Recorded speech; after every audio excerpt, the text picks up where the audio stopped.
Today, Jack on Twitter has given us the inside scoop on the contents of Harry's ghostwritten autobiography. According to a source who's seen a copy, in his book Harry blames Charles for the failure of Charles and Diana's marriage and Diana's death by car crash. That's it, it's all Charles's fault. The Palace has the book, also a scoop from Jack, and has no doubt read it, so any negotiation now with the Palace will be with Charles's knowledge of what Harry has written about him. His son Harry, who guarded his own personal life with tigers and dragons, is now willing to write about his family, including his father, like they're worth nothing, like they have no right to privacy at all. According to rumours, Harry has left Meghan, but he's remaining in California. He hasn't gone home. Harry was only 12 years old at the time, but he saw things. No wonder Harry hasn't gone home. It was reported that Harry barely remembered his mother. He had to ask her family and friends about her. Realistically, how much exposure did he have to Diana? It's not like she was a stay-at-home mum. The boys were at boarding schools. Diana was doing tours, etc. Coincidentally, Harry never spoke much about Diana until Meghan Markle. Reacting to the news, one online user said, "This is going to backfire so badly."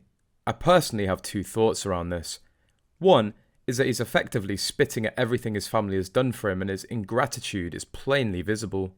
His father has not had the easiest life from an emotional perspective, and definitely had loads more to deal with than Harry. He was a relatively sensitive person in a time in society when men needed to be men, was essentially bullied in school, had quite strict and distant parenting, as was the norm at the time, and his desire to do things like charities for education and environment were laughed upon due to being soft.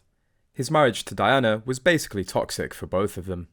But despite that, they both co-parented to the best of their abilities, and did like and respect each other after their divorce, since the pressure was less after that.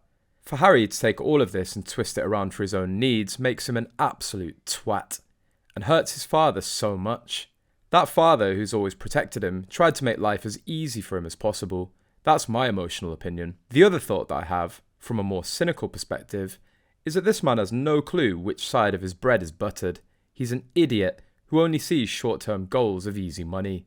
He's effectively cutting his family off, those who actually have the money and prestige, and is either too dumb or too egotistic to see it. Prince Harry's upcoming memoir Spare is highly anticipated among royal circles. However, some sales figures seem to suggest the book may flop upon release.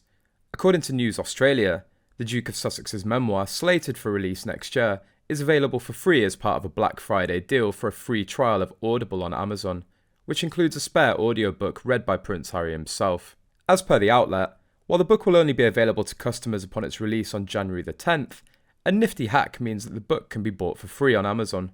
People can buy the book as part of the Audible deal on Amazon, and then cancel their account to avoid paying for the book when it releases. This comes amid reports that some booksellers in the UK have already slashed prices for pre-order copies of Spare to almost half price. The contents of the book remain unknown, despite widespread speculation that it should worry senior royals, especially Harry's father King Charles and stepmother Queen Consort Camilla.